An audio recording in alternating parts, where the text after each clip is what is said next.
Hello friends, welcome to my YouTube channel. तो हमारे YouTube channel success competitive quiz पर आप सभी का स्वागत है।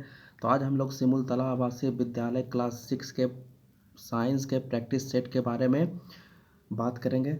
ठीक है, तो चलिए आप लोग स्टार्ट करते हैं साइंस के प्रैक्टिस सेट के बारे में। अगर आपने अभी तक पिछला वीडियो अगर प्रीवियस वीडियो नहीं देखा है, क्योंकि मैंने इंग्लिश का भी वीडियो बना रखा है, इंग्लिश का एसएसटी का ऑलरेडी वीडियो बन चुका है। ठीक है, तो अभी तक आपने नहीं देखा है तो जाकर आप वीडियो को जरूर देखिएगा।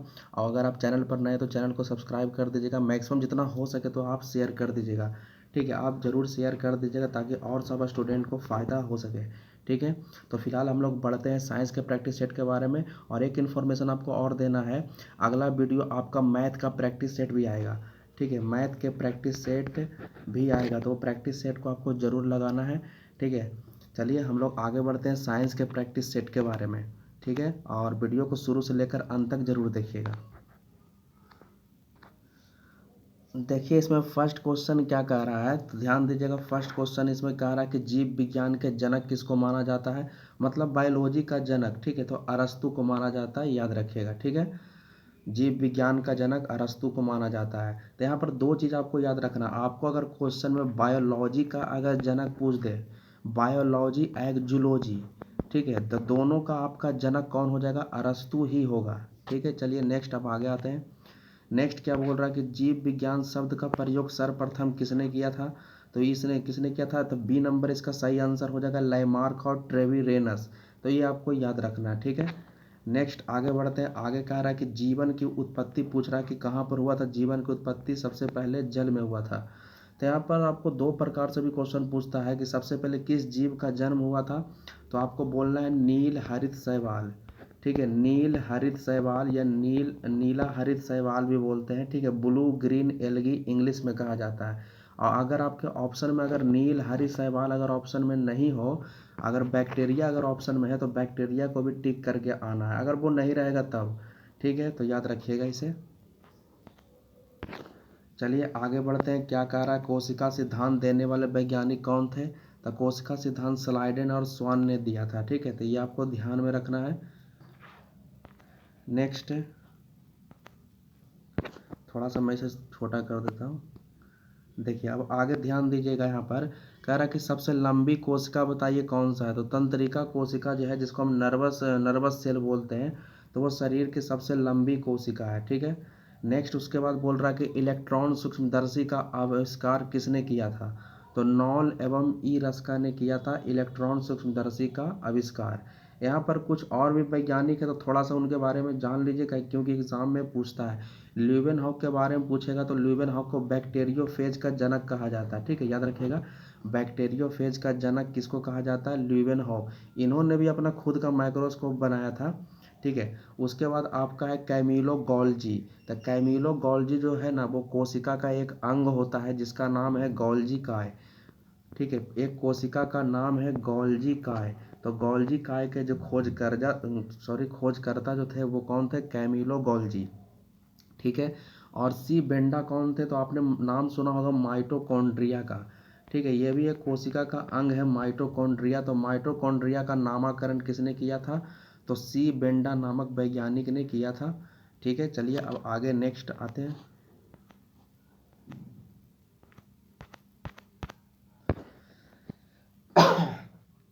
चलिए ध्यान दीजिए आगे। आगे क्या बोल रहा है कि आरएनए का संश्लेषण कहाँ, मतलब कहाँ कौन करता है, तो आरएनए का संश्लेषण जो होता है वो राइबोसोम में होता है, ये आपको ध्यान में रखना है। ठीक है, अच्छा एक चीज़ और याद रखिएगा, डीएनए का फुल फॉर्म पूछता है कि डीएनए का पूरा नाम बताइए, तो याद रखिएगा उसका पूरा नाम है डियोक्सी राइबो न्यूक्लिक एसिड। ठीक है, न्यूक्लिक एसिड, तो ये आपको ध्यान में रखना है। ठीक है, डीएनए का पूरा नाम है डियोक्सी राइबो न्यूक्लिक एसिड। नेक्स्ट देखिए, यहाँ पर से ध्यान दीजिएगा। आगे क्या कह रहा है कि प्लाज्मा झिल्ली किसकी बनी होती है, तो प्लाज्मा झिल्ली आपका जो बना होता है वो लिपिड और प्रोटीन का बना होता है। नेक्स्ट आगे क्या कह रहा है कि पौधे की कोशिका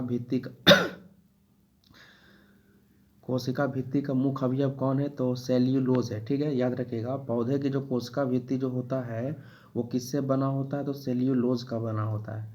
नेक्स्ट बोल रहा है कि कोशिका झिल्ली से घिरे कोशिकांग को क्या कहते थे। देखिए कोशिका झिल्ली में ये सारा होता है, माइटोकॉन्ड्रिया भी होता है, राइबोसोम भी होता है और केंद्रक भी होता है, ये सभी होता है। उसके बाद आगे बोल रहा कि कौन सा कोशिकांग प्रकाश संश्लेषण में भाग लेता है, तो क्लोरोप्लास्ट जो होता है वो प्रकाश संश्लेषण में भाग लेता है। अच्छा, इसमें एक लाइसोसोम का जिक्र किया गया है, तो लाइसोसोम के बारे में याद रखिएगा, इसे आत्महत्या की थैली कहा जाता है। ठीक है, ये आपको याद रखना है। ठीक है, आत्महत्या की थैली किसे कहा जाता है, तो लाइसोसोम। नेक्स्ट बोल रहा है कि प्रोटीन संश्लेषण किसके द्वारा किया जाता है, तो राइबोसोम के द्वारा किया जाता है। ये याद रखिएगा, बहुत बार क्वेश्चन पूछा हुआ है, प्रोटीन संश्लेषण का काम कौन करता है, तो राइबोसोम। ठीक है, अब नेक्स्ट इस साइड में आइए। चलिए यहाँ से ध्यान दीजिएगा, यहाँ क्या कह रहा है, एटीपी का निर्माण कहाँ होता है, तो एटीपी का निर्माण जो होता है वो माइटोकॉन्ड्रिया में होता है। ठीक है, तो एटीपी एनर्जी का नाम है। ठीक है, याद रखिएगा, एटीपी एडिनोसिन ट्राइफॉस्फेट इसका पूरा नाम होता है, एडिनोसिन ट्राइफॉस्फेट। ठीक है, आगे बोल रहा है एटीपी क्या है, तो देखिए अभी मैंने आपको बताया था ऊर्जा की इकाई है, एटीपी क्या है, एनर्जी का यूनिट है।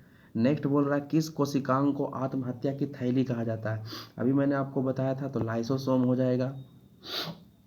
नेक्स्ट आगे बढ़ते हैं।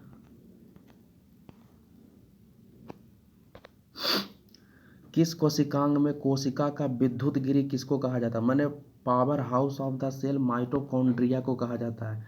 याद रखिएगा, ये बहुत बार क्वेश्चन पूछा गया है, powerhouse of the cell मतलब कोशिका का ऊर्जा गृह किसे कहा जाता है, माइटोकॉन्ड्रिया। ठीक है, आगे बोल रहा है कोशिका का नियंत्रण कक्ष किसको कहा जाता है, मैंने कंट्रोल करने का जो कक्ष जो होता है उसको किसको कहा जाता है, तो कंट्रोल करता है केंद्रक। ठीक है, नेक्स्ट आगे, मनुष्य में गुणसूत्रों की संख्या कितना होता है, तो 46। टोटल पूछेगा तो आप 46 बोलिएगा। ठीक है, टोटल आपका 46 ही होता है, लेकिन जोड़ा में पूछेगा पेयर में तो 23 जोड़ा। ठीक है, तो इस तरह से भी क्वेश्चन दे सकता है। 19 नंबर में ये विषाणु वृद्धि करता है, तो जीवित कोशिका में वृद्धि करता है। ठीक है, ऑप्शन के अनुसार। आगे आते हैं। अच्छा, यहाँ पर साइड में देखिए एक चीज़ लिखा हुआ है, इसको निर्जीव और सजीव के बीच की कड़ी भी कहा जाता है। ठीक है, ये भी आपको ध्यान में रखना है, निर्जीव और सजीव के बीच की कड़ी किसको कहा जाता है, तो वायरस को कहा जाता है, यानी विषाणु को कहा जाता है। उसके बाद आगे बोल रहा है कि कोशिका या ऊतकों को कृत्रिम माध्यम में वृद्धि को क्या बोलते हैं। ठीक है, तो इसे कहा जाता है टिश्यू कल्चर कहा जाता है। ऊतकों को जो वृद्धि होता है, ऊतक का जो वृद्धि होता है आर्टिफिशियली रूप से, तो उसे बोलते हैं टिश्यू कल्चर कहा जाता है। ठीक है, चलिए नेक्स्ट अब आगे आते हैं। 21 नंबर में क्या कह रहा है, कह रहा है लैक्रिमल ग्रंथियां स्रावित होती, तो लैक्रिमल ग्रंथियां जो होती है वो आंसू में। ठीक है, आंसू यानी आँख से, आँख में होती है, तो ये आपको ध्यान में रखना है। आगे बोल रहा है कि मनुष्य की त्वचा सबसे मोटी होती है, तो सबसे मोटी कहाँ पर होता तलवा। ठीक है, हाथ का जो तलवा जो होता है, ठीक है, हाथ का सॉरी, जो तलवा जो होता है वहाँ पर आपको सबसे मोटी होती है। ठीक है, त्वचा। ठीक है, आगे बढ़ते हैं। हाथ का तो हथेली होता है। ठीक है, आगे आगे क्या बोल रहा है, ऊँट का कुबड़ किस ऊतक का बना होता है, तो जानते हो वो वसामय ऊतक। ठीक है, जो फैटी जो होता है, ठीक है, फैटी टिश्यू, तो वहीं पर आपका ऊँट का कुबड़ बना होता है। ठीक है, वसामय ऊतक का। चलिए अब नेक्स्ट आगे बढ़ते हैं। चलिए 24 नंबर से ध्यान दीजिए, कह रहा मानव शरीर में जल की मात्रा कितना होता है, तो शरीर के लगभग 75%, ये ऑप्शन पर डिपेंड है। आगे बोल रहा लार किसके पाचन में सहायक होता है, तो स्टार्च जो होता है वो लार का पाचन करता है। ठीक है, आगे बोल रहा है कि मनुष्य के शरीर में अधिकांश भोजन कहाँ पचता है, तो भोजन का जो पाचन जो होता है वो छोटी आंत में होता है, ये याद रखिएगा। ठीक है, लेकिन अगर आपसे क्वेश्चन ये पूछे कि भोजन का पाचन स्टार्ट कहाँ से होता है, तब आपको बोलना है मुख से। ठीक है, मुख मतलब माउथ। ठीक है, मुख भी दे सकता है, बकल कैविटी भी दे सकता है, मुख गुहा भी दे सकता है। ठीक है, तो जैसा आपका ऑप्शन रहेगा उस तरह से आप उसे टिक करिएगा, लेकिन पूछेगा कि भोजन का पाचन कहाँ अंत हो जाता है, मतलब पूरी तरह से कहाँ पच जाता है, तब आपको छोटी आंत बोलना है। ठीक है, आगे क्या बोल रहा है कि निर्जलीकरण में बच्चे के शरीर में साधारणतः किसकी कमी हो जाती है, तो साधारण नमक और जल के, ठीक है, उसकी कमी हो जाती है, जिसके कारण से डिहाइड्रेशन हो जाता है। ठीक है, चलिए नेक्स्ट अब आ जाते हैं। आगे क्या बोल रहा है कि जीव द्रव में सबसे अधिक मात्रा किसकी होती है, तो पानी की होती है। ठीक है, चलिए नेक्स्ट आगे बढ़ते हैं। अच्छा, इसे थोड़ा शक लग रहा है इस पर, ठीक है, आप कमेंट करके बताइएगा कि जीव द्रव में सबसे अधिक मात्रा किसकी होती है। थोड़ा सा आप कमेंट करके बताइएगा किसका होता है। ठीक है, चलिए आगे फिलहाल बढ़ते हैं। शिशु के, ये आपका काम रहेगा, ठीक है, थोड़ा सा ढूंढ कर आप कमेंट बॉक्स में आप लिख कर बताइएगा।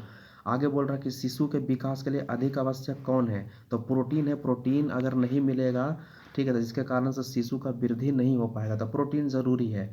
ठीक है, और भी सारा चीज़ ज़रूरी है, लेकिन प्रोटीन आपका मेन रूप से आपका ज़रूरी है। आगे बोल रहा ऊतकों के निर्माण एवं टूट फूट एवं उनकी मरम्मत का कार्य कौन करता है, तो प्रोटीन करता है। बहुत बार क्वेश्चन पूछा गया है। आगे बोल रहा है कि प्रोटीन सबसे अधिक किसमें होता है। ठीक है, तो आगे 31 नंबर में ध्यान दीजिएगा, तो सोयाबीन में सबसे अधिक होता है। आगे बोल रहा है प्रोटीन बनाने के लिए कितना अमीनो अम्ल की ज़रूरत होता है, मतलब कितना एसिड की ज़रूरत होता है, तो 20। ये याद रखिएगा, ये नंबर आपको याद रखना है। ठीक है, आगे बोल रहा है कि निम्नलिखित भोजन में से किसके प्रति ग्राम सर्वाधिक ऊर्जा प्राप्त होती है, तो वसा से सबसे ज़्यादा ऊर्जा मिलता है। अब वसा के बाद आपका फिर कार्बोहाइड्रेट का नंबर आता है। ठीक है, तो सबसे पहले आपको वसा बोलना है, वसा से सबसे अधिक एनर्जी मिलता है। आगे बोल रहा है कि मोटापा किसके अधिकता के कारण होता है, तो वसा उत्ता के कारण से ही होता है। नेक्स्ट, अब इस साइड में आते हैं।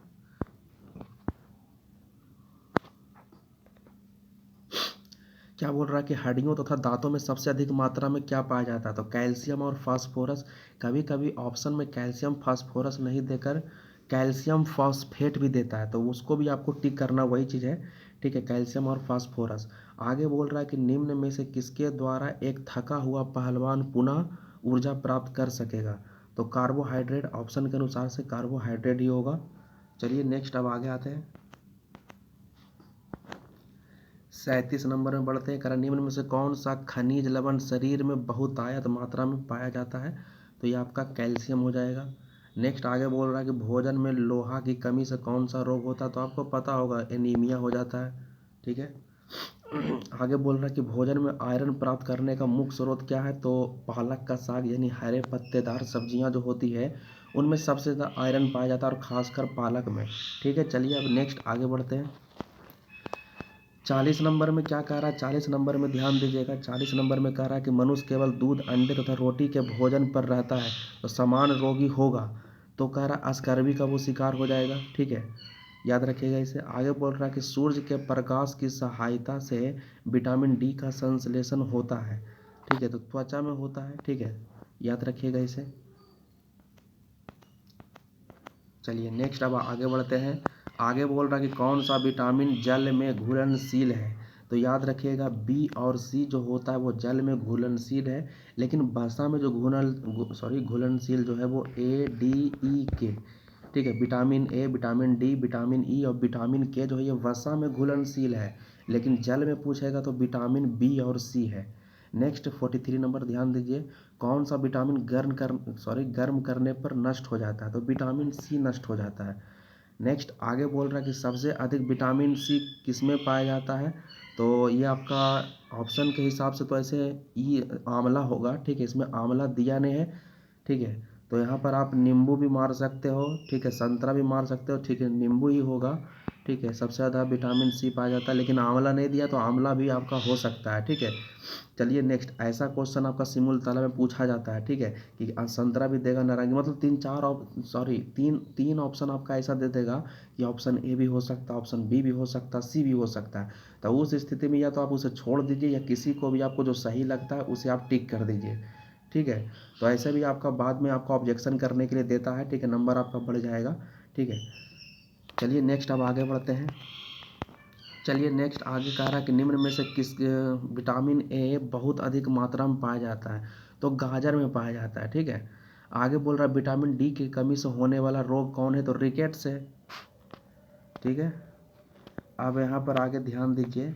कह रहा मछली के शरीर की बनावट कैसा होता है, तो नौकाकार होता है। ठीक है, कैसा होता है, तो नौकाकार होता है, ये आपको ध्यान में रखना है। आगे बोल रहा है कि क्लोरोफिल कहाँ पाया जाता है, तो क्लोरोफिल जो होता है केवल पौधे में ही पाया जाता है। ठीक है, चलिए नेक्स्ट अब आगे बढ़ते हैं। आगे बोल रहा है कि हाइड्रा किस अंग के सहारे आधार से चिपका होता है, तो ये बी नंबर हो जाएगा, अध्यस्थल द्वारा। ठीक है। आगे बोल रहा है कि हाइड्रा का शरीर कैसा होता है, तो बेलनाकार होता है। नेक्स्ट, तो ये टोटल कंप्लीट हो चुका है। ठीक है, इसमें आपका करीब 50 क्वेश्चन था। ठीक है, 46, 47, 48, 49, 50, तो 50 क्वेश्चन का सेट हो चुका है। तो आगे मैं फिर 50 क्वेश्चन का सेट लाऊंगा। ठीक है, तो आप इसे आप सेट को याद कर लीजिएगा, इस क्वेश्चन को, क्वेश्चन आंसर दोनों को याद कर लीजिएगा। ठीक है, ताकि आपको एग्ज़ाम में एक बेहतर नंबर आ सके। ठीक है, आगे मैं मैथ का भी सेट लाऊंगा। तो वीडियो पर आप शुरू से लेकर अंत तक जरूर बने रहिएगा। ठीक है, तब तक के लिए हम वीडियो यहीं तक रहने देते हैं। तब तक के लिए जय हिंद, जय भारत।